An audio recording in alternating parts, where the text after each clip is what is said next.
ओम नमो भगवते वासुदेवाय। ओम नमो भगवते वासुदेवाय। श्रीमद् भागवतम चौथा कैंटो 29वां अध्याय 67 67वां श्लोक।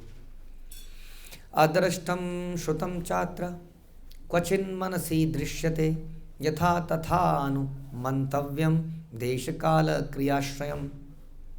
कभी कभी स्वप्न में हम ऐसी वस्तुएं देखते हैं जिसको हम इस जीवन में कभी ना तो अनुभव किए होते हैं ना ही सुने होते हैं, किंतु ये घटनाएं विभिन्न कालों, स्थानों तथा परिस्थितियों में अनुभव की गई होती। यही हम चर्चा कर रहे हैं इतने दिनों से कि जो भी हम सब देखते हैं इत्यादि, वो क्या होता है, वो हमारे पूर्व जन्मों के कर्म हैं। अलग अलग जन्मों में जो हमने किया है वो स्वप्न में या कई बार ऐसे ही इल्यूजन सा ऐसा लगता है कि हम यहाँ आए हुए हैं, वो पुरानी यादें हैं। क्या ये पॉसिबल है कि इस जगह में हम पहले भी आए होंगे कहीं? यहाँ तो पॉसिबल नहीं है शायद, क्योंकि ये तो बेसमेंट है लेकिन हो सकता है कई सालों से पहले यहाँ भी कोई खुदाई हुई हो, कीड़े बन के। यस, कीड़े बन के हो सकते हैं लेकिन इस जगह में, इन गलियों में हो सकता है पहले भी कभी आए हों, तो कई बार ऐसा आभास भी होता है। सर्वे क्रमानुरोधेन मनसीन्द्रिय गोचरा आयन्ति बहुशो यान्ति सर्वे समनसो जना।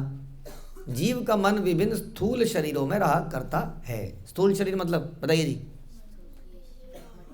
जो आप देख रहे हो ये शरीर को स्थूल शरीर कहते हैं। और सूक्ष्म शरीर क्या है?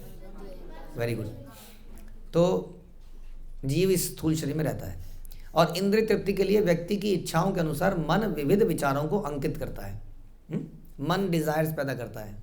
कुछ कुछ बल्ब बनता ना, बल्ब, यहाँ क्या डिजायर आई बताइए? सोना।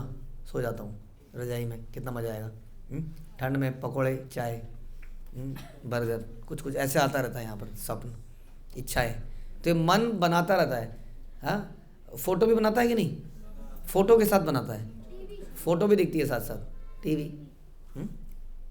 तो ये कह रहे हैं कि मन अंकित करता है। ये मन में विभिन्न मिश्रणों के रूप में प्रकट होता है। तो कई बार ये तो हम जीते अभी जगे हुए, स्वप्न अवस्था में कुछ अजीब सी आकृतियाँ भी दिखती हैं। हाँ, जैसे कि क्या बोलें, जैसे कि कोई ऊपर से आदमी है और नीचे से मछली है, फॉर एग्जांपल, मतलब मिश्रित हो गया। हाँ, अलग सी चीज़, दो चार चीज़ें मिक्स हो गई, वो क्या होता है? अनंत इच्छाएं हैं, तो वो बना रहा है वो चित्र, तो इधर की इच्छा उधर की इच्छा सब मिल गई। कई बार बड़ा ऐसा सपना आता है, पता नहीं कहाँ की क्या चीज़ कुछ समझ नहीं आई, क्या हुआ, सारी चीज़ें मिल गई। उधर भक्त भी मिल गए, उधर कुछ मटेरियल दोस्त मिल गए और वो साथ में आ गए और कुछ हो गया।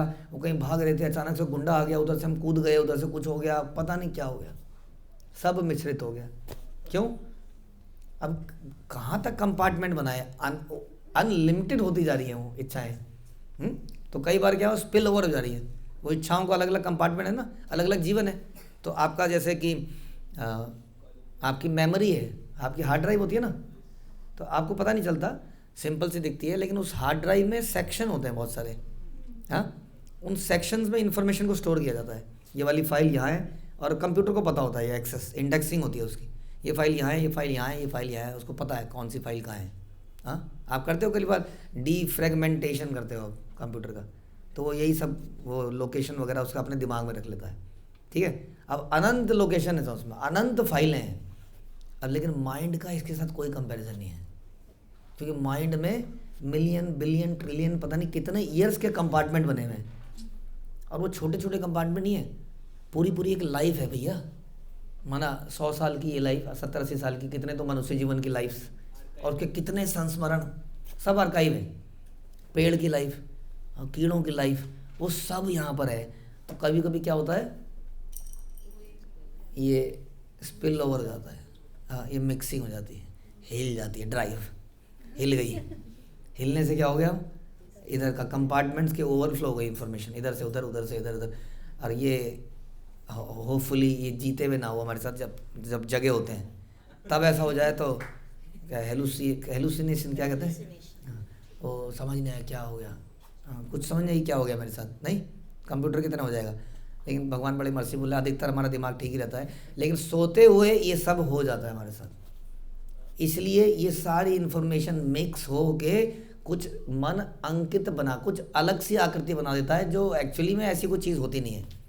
वो कह रहे हैं ये सब क्या होता है, उसका कारण ये है। हाँ, ये बेसिकली साइंस पढ़ाई जा रही है, नारद मुनि साइंस पढ़ा रहे हैं, साइंस ऑफ द माइंड।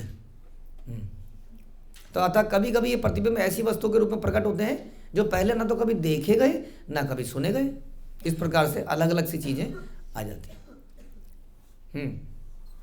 कहते हैं कि इसी जीवन में कभी कभी अपने बचपन के स्वप्नों का अनुभव करते हैं और ऐसी घटनाएं बड़ी विचित्र लगती हैं कि वे सब मन में अंकित हैं। सूक्ष्म शरीर समस्त प्रकार की भौतिक इच्छाओं का भंडार है। जब तक मनुष्य कृष्ण भावनामृत में पूर्णतः निमग्न नहीं होगा तब तक वे इच्छाएं आती जाती रहेंगी। यह तो मन का स्वभाव है। जब तक मन भगवान के चरण कमलों के ध्यान में संलग्न नहीं होता तब तक नाना प्रकार के भोगों की इच्छा करता रहेगा। और एक दिन जब मन भगवान या कृष्ण भावनामृत में संलग्न हो जाएगा तब क्या होगा, तब वो स्वप्न भी थोड़े थोड़े बदल बदल के उस तरह के आने लग जाएंगे। दिन भर चिंतन वैसे हो रहा है ना, तो चिंतन में कोई आएगा डिवोटी, ये बताएगा ऐसा करना चाहिए आपको ये करना चाहिए, कुछ कुछ चलता रहेगा। तो इस प्रकार जीव को एक के बाद दूसरा शरीर धारण करना पड़ता है। इस मन के कारण मन भौतिक सुख की योजनाएं बनाता रहता है और स्थूल शरीर उसको दिया गया है इसको पूरा करने के लिए। मन वह मंच है जिससे होकर समस्त इच्छाएं और योजनाएं आती जाती रहती हैं। ये नरोत्तम दास ठाकुर गाते हैं कि नरोत्तम दास ठाकुर सबू को गुरु के आदेशों का पालन करने का उपदेश देखते हैं। गुरु मुख पद्म वाक्य चित्ते करिया है कि आर न करी हम मने आशा। हे मन, और कोई आशा मत कर, केवल एक ही आशा कर, क्या कि कैसे गुरु के मुख से निकले गए वाक्यों को हम पूरा कर पाए। हाँ, बस यही आशा कर मन को प्रेम से वो समझाने की कोशिश कर रहे हैं।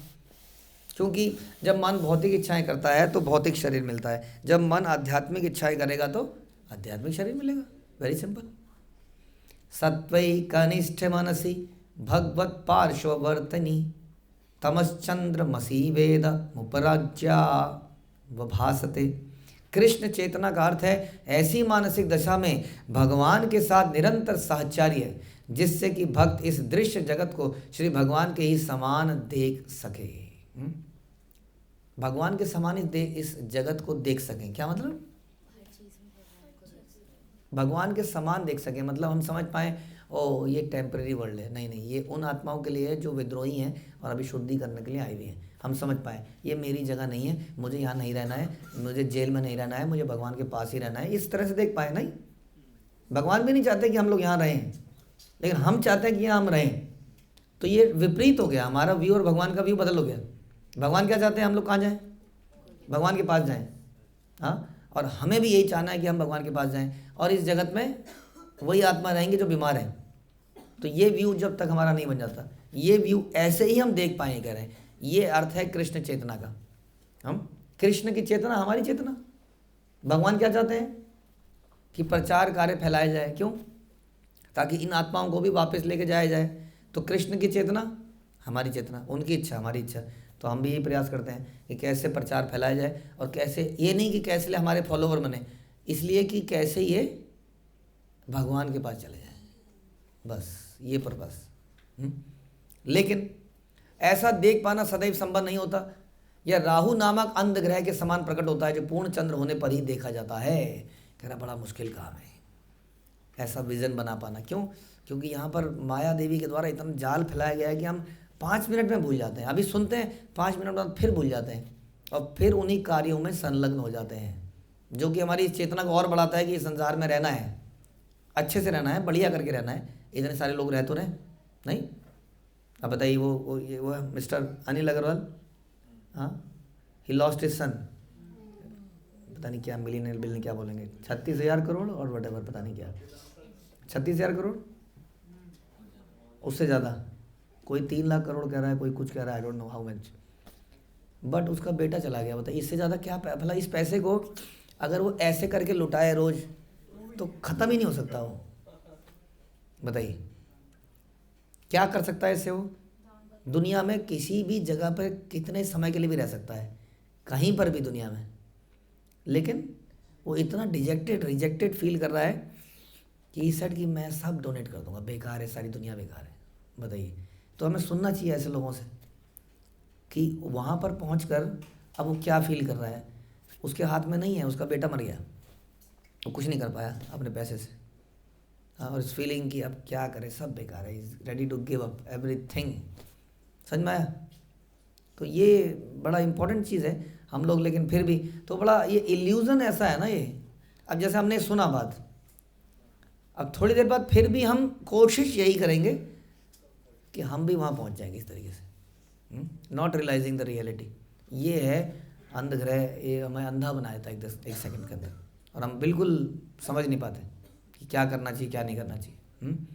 तो यहाँ बता रहे हैं, पिछले श्लोक में कहा गया सारी इच्छाएं एक एक करके मन पटल पर दृष्टिगोचर होती हैं, किंतु कभी कभी भगवत कृपा से सारा भंडार एक ही बार में दृष्टिगोचर हो जाता है। खासतौर पे जब गुरु के द्वारा ज्ञान दिया जाता है, जो बड़े फॉर्चुनेट लोग हैं, समझदार, जिनकी इंटेलिजेंस चक्षुदान जिनको मिलता है, वो देख पाते हैं हाँ ये सच्चाई है। बाकी लोग देख कर भी नहीं देख पाते, समझ कर भी उस पर चल नहीं पाते समाओ, पता नहीं क्यों। इतना बड़ा इल्यूजन है, इससे बड़ा कोई इल्यूजन नहीं है दुनिया के अंदर। निसंदेह इच्छाएं स्थूल शरीर के रूप में प्रतिफलित नहीं होती, अपितु मना पटल पर दृष्टिगोचर होती हैं। इस प्रसंग में पूर्ण चंद्र के समक्ष होने वाला अंधकार, जिसे चंद्र ग्रहण कहते हैं, राहु नामक एक अन्य ग्रह के रूप में होता है। हाँ, वैदिक ज्योतिर्विज्ञान के अनुसार यद्यपि राहु ग्रह अदृश्य है, हमें दिखता नहीं ना राहु ग्रह, तो पता नहीं किसी को है, किंतु इसे ग्रह के रूप में स्वीकार किया जाता है वैदिक ज्योतिर्ज्ञान में। हम कहते हैं ये राहु एक्चुअली बीच में आता है। कभी कभी यह ग्रह पूर्णमासी की रात्रि में दिखता है, तब यह ग्रह चंद्रमा की कक्षा के निकट प्रतीत होता है। आधुनिक चंद्र यात्रियों की विफलता का कारण यही राहु ग्रह हो सकता है। वो कह रहे हैं प्रभुपाद कि इसका मतलब संभवतः वो राहु ग्रह पे चले गए, ये सोच के कि हम चंद्रमा पे गए, वे चंद्रमा तक ना जाकर राहु ग्रह से ही वापस चले आते हैं, ऐसा प्रतीत होता है कि वहाँ है, ऐसा प्रभुपाद बता रहे हैं। जब तक जीव कृष्ण भक्ति स्वीकार नहीं करता तब तक जीव जन्म मृत्यु के चक्र में नहीं बच सकता, क्योंकि जब तक मन के अंदर, ये जो हमने डिस्कस करा, ये मन जब तक इच्छाएं बनाता रहेगा तब तक। तो आप फिर बताइए, अगर मन भौतिक इच्छाएं बनाएगा तो क्या होगा? भौतिक शरीर मिलेगा। और मन आध्यात्मिक इच्छाएं बनाएगा तो क्या होगा? आध्यात्मिक शरीर मिलेगा। मन आध्यात्मिक इच्छाएं कैसे बनाएगा? जब वो दिन रात वैसी बातें सुनेगा, वैसी बातें करेगा, वैसी चर्चा करेगा, वैसी प्लानिंग करेगा, तो इच्छाएं भी वैसी हो जाएंगी। ये कोई बड़ी बात नहीं है, हो जाता है ऐसा नहीं। जैसे कि हमारे बच्चे जब स्कूल में आते हैं, तो स्कूल में आते हैं तो रोते हैं, हंसते हैं, बड़ा ज़बरदस्त रोते हैं शुरू के दिनों में। हाँ, लेकिन धीरे धीरे स्कूल में रहते उन्हें घर अच्छा नहीं लगता फिर, क्योंकि वो इच्छाएं बदल जाती हैं। अब स्कूल की इच्छाओं की प्लानिंग होती है। कल हम क्या करते थे स्कूल में, आपको मालूम है? हम स्कूल में 1 घंटा पहले पहुँच जाते थे अपने स्कूल में। क्या करते थे 1 घंटा पहले पहुँच के? क्रिकेट खेलते थे। 1 घंटा पहले पहुँच के खूब खेलते थे। तो प्लानिंग बनती थी 1 दिन पहले ही। हाँ, तो आ गई ना, इच्छाएं बदल गई। और पहले इच्छा थी नहीं घर में ये करूँगा, घर में वो करूँगा, टीवी देखूँगा, वीडियो गेम देखूँगा। फिर धीरे धीरे स्कूल में गए तो रोए, नहीं टीवी छूट रहा है, नहीं ये छूट रहा है, नहीं आराम छूट रहा है। और फिर वहाँ रहने लगे तो वहाँ की इच्छाओं की प्लानिंग हुई, अच्छा यहाँ पर ये करेंगे। आदमी को स्कोप निकल जाता है हर जगह एंजॉय करने का। तो कहने का मतलब है इच्छाओं को बदला जा सकता है। बस ये हमें समय ये क्लियर होना चाहिए कि कौन सी इच्छाएं सही इच्छाएं। तो आप बताइए कौन सी इच्छाएं सही इच्छाएं? आध्यात्मिक, क्योंकि मुझे आध्यात्मिक शरीर दिलाएंगी, और आध्यात्मिक शरीर कभी मरता नहीं है। तो उसमें आनंद ही आनंद है। तो बस इतना ही तो करना है। इच्छाओं को मारने की बात हो रही है, केवल आध्यात्मिक इच्छाएं करने की बात हो रही है। तो बस ये करना है। अगर आप ये चर्चाएं करेंगे, इन लोगों के साथ रहेंगे, तो ऐसी इच्छाएं हो जाएंगी। आपका मन करेगा प्रसाद पाया जाए, यात्रा में जाया जाए, भक्तों के साथ रहा जाए, कुछ किताब पढ़ ली जाए। धीरे धीरे इस प्रकार की इच्छाएं कन्वर्ट हो जाएंगी। तो हमें क्या प्राप्त होगा? फिर आध्यात्मिक शरीर प्राप्त होगा। हरे कृष्णा। श्रील प्रभुपाद की जय। ग्रंथराज श्रीमद् भागवतम की जय।